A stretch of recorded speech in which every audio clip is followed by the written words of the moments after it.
પ્રિઝર્વડ. આજે આપણે રોમન 1 અને તેની 16મી કલમમાંથી પ્રભુના વચનો જોવાના છે. વચન આ પ્રમાણે છે, કેમ કે સુવાર્તા વિશે મને શરમ લાગતી નથી, કારણ કે દરેક વિશ્વાસ કરનારને તે ઈશ્વરનું તારણ પમાડનારું પરાક્રમ છે, પ્રથમ યહૂદીને અને પછી ગ્રીકને.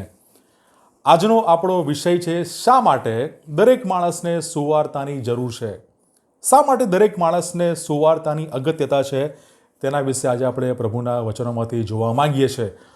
મનુષ્ય પોતે એ પાપની ગુલામીમાંથી એ પોતાની રીતે એ બહાર આવી શકતો નથી.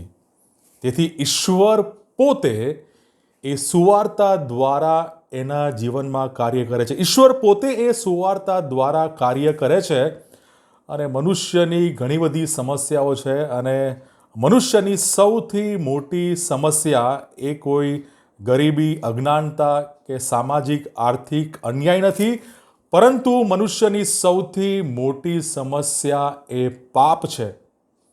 કારણ કે પાપને કારણે જ દરેક મનુષ્ય એ પાપમાં ખોવાયેલો છે.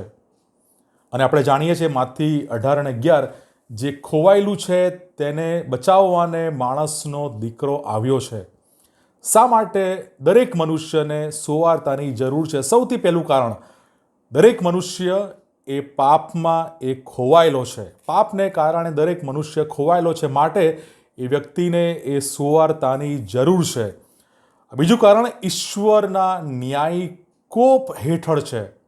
જ્યારે એ પાપ કરે છે ત્યારે એ ઈશ્વરના કોપ હેઠળ છે. ઈશ્વરના ન્યાયી કોપથી બચાવવાની એને જરૂર છે, માટે એ વ્યક્તિને સુવાર્તાની જરૂર છે.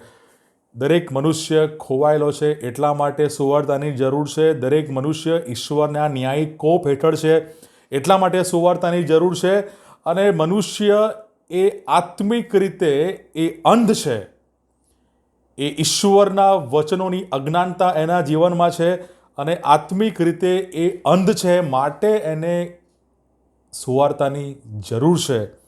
અને એથી વિશેષ દરેક મનુષ્ય એ દુષ્ટ સ્વાર્થી વૃત્તિથી ઘેરાયેલો છે.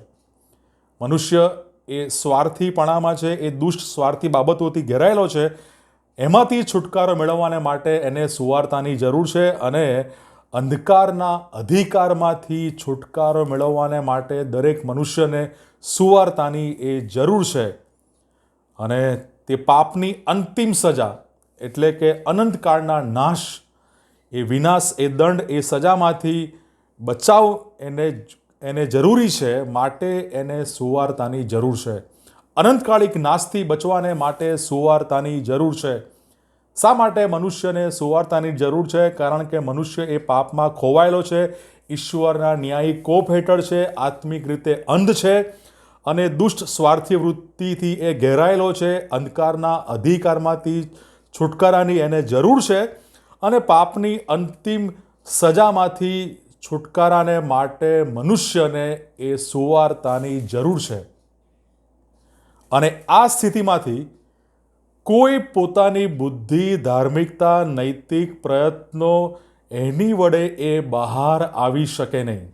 એના મદદથી એ બહાર આવી શકતો નથી. એકમાત્ર પ્રભુ ઈસુ ખ્રિસ્ત અને પ્રભુ ઈસુ ખ્રિસ્તની સુવાર્તા જ એને એ પાપના દોષમાંથી ન્યાયી ઠેરવે છે, પાપની સત્તામાંથી મુક્ત કરે છે અને અંતે પાપની સંપૂર્ણ હાજરીમાંથી એને મુક્તિ પ્રભુ ઈસુ ખ્રિસ્ત અને એ સુવાર્તા અપાવે છે.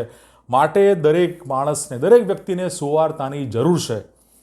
અને છેલ્લે બીજો થેસાલોનિકી તેનો 1 અધ્યાય 8મી કલમ એ લખે છે, જેઓ ઈશ્વરને ઓળખતા નથી અને પ્રભુ ઈસુ ખ્રિસ્તની સુવાર્તાને માનતા નથી, તેઓને સજા કરશે. જે વ્યક્તિઓ સુવાર્તાને માનતા નથી, સુવાર્તાને અનુસરતા નથી, સ્વીકારતા નથી, તેઓને તે સજા કરશે. પ્રભુ ઈસુ ખ્રિસ્ત એ સજા કરશે. કેવા લોકોને? કે જે લોકો સુવાર્તાને માનતા નથી. માટે દરેક વ્યક્તિને, દરેક માણસને સુવાર્તાની જરૂર છે. God bless you.